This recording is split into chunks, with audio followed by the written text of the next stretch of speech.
Muy buenos días. Nuestra lectura hoy en el Evangelio según San Marcos, capítulo 1, versículos 9 al 20. Aconteció en aquellos días que Jesús vino de Nazaret de Galilea y fue bautizado por Juan en el Jordán. E inmediatamente cuando subía del agua, vio que se rasgaban los cielos y al Espíritu como paloma que descendía sobre él. Y vino una voz de los cielos que decía: Tú eres mi Hijo amado, en ti tengo complacencia. Vamos a detenernos aquí un momento, dado que es muy interesante lo que acontece en este momento. Ya nos lo decía el domingo Tony cuando predicaba sobre este capítulo y lo tituló Ha llegado el momento.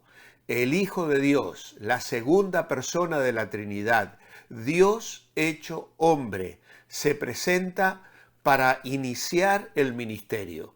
Y en ese momento tan importante y trascendente de su bautismo aquí sobre la tierra, cosa que ya Tony explicó claramente en relación al bautismo de Juan, que era un bautismo de arrepentimiento y que Jesús no necesitaba arrepentirse de nada, pero quería identificarse con el simbolismo de ese bautismo, pues en ese momento el Padre interviene desde el cielo y el Espíritu Santo se manifiesta también descendiendo sobre él como paloma. Ahora, ¿por qué como una paloma?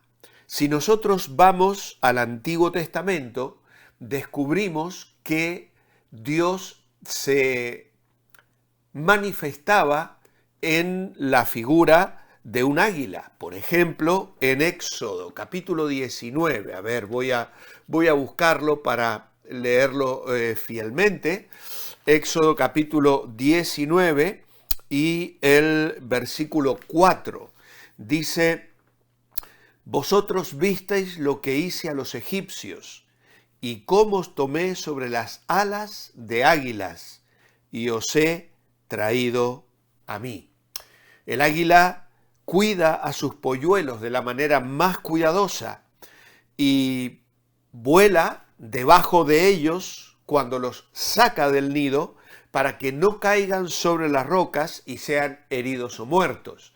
Y Dios utiliza esta figura hacia el pueblo de Israel que acababa de salir de Egipto, una nación sin identidad todavía, sin leyes propias, con muchas cosas que enfrentar, pero la imagen del águila era en ese momento muy adecuada por el poder, la valentía, la omnipotencia que comunicaba hacia el pueblo de Israel en ese momento. También en Deuteronomio, capítulo 32 y el versículo 11, vamos a leerlo también para ver el texto, como nos lo presenta.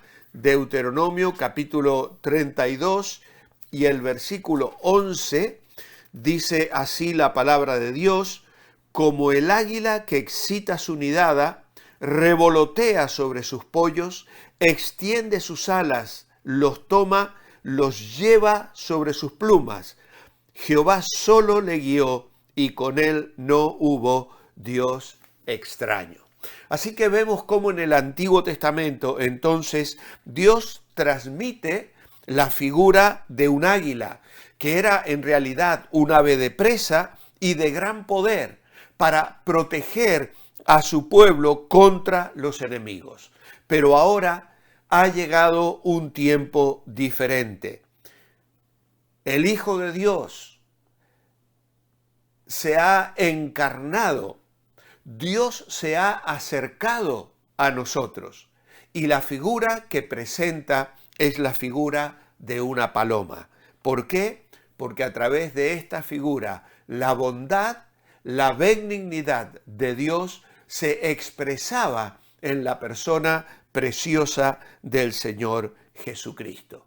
Y luego el Señor Jesús habrá de utilizar esto hablando de, la figura mansa de una paloma, por un lado, para mostrar su misericordia, su cercanía con ese tacto especial de un Dios que quiere tocar el corazón del hombre y de la mujer. Pero por otro lado, más tarde, el Señor utilizará la figura de la gallina para hablar de la protección que ella ofrece a sus polluelos, recogiéndoles y protegiéndoles bajo sus alas. Esa era la actitud de Dios en la persona de Cristo. Obviamente que el respaldo que el Padre le da al Hijo es extraordinario. La cita de Isaías 42, expresando el contentamiento de Dios en la persona de su Hijo, que le avalaba para el ministerio que en ese momento el Señor Jesucristo habría de comenzar. Versículo 12. Y luego el Espíritu le impulsó al desierto, y estuvo en el desierto 40 días, siendo tentado por Satanás, y estaba con las fieras, y los ángeles le servían. Aquí vamos a ver una vida impulsada por el Espíritu Santo. Mateo utiliza también esta frase, fue llevado, y Lucas otra parecida que significa conducido. Y era una palabra que también se utilizaba para la expulsión de demonios. La idea aquí es que durante los 40 días en el desierto, el Señor vive bajo la estricta guía del Espíritu Santo. Toda la vida terrenal del Señor Jesús estuvo conectada con el Espíritu de Dios, con el Espíritu Santo, desde su nacimiento hasta su muerte y resurrección. Y Marcos habla de la tentación del Señor.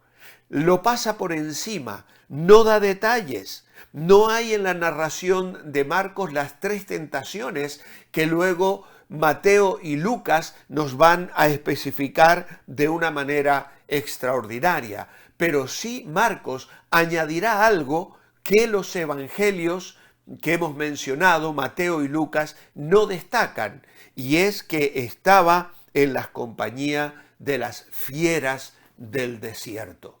¿Qué es lo que esto significaba? Pues en aquel lugar merodeaban los lobos, los jabalíes, las hienas, los chacales e incluso en ocasiones los leopardos. Era un lugar solitario y deprimente por su aislamiento y por supuesto era un lugar obviamente peligroso. El Señor está durante ese tiempo experimentando la promesa del Salmo 90. En el versículo 13 hay allí una promesa de victoria sobre las fieras que viene inmediatamente después de la promesa de protección angélica, que luego el mismo Satanás habrá de citar en la tentación, como nos lo cita o lo explica Mateo, capítulo 4 y versículo 6. Los ángeles le servían. Una vez que el Señor obtiene aquella extraordinaria victoria utilizando la Escritura, los ángeles de Dios vienen y sirven al Hijo de Dios, confortando su espíritu, alimentando su ser interior y fortaleciéndole para la inmensa tarea que tenía por delante. Continúa el versículo 14.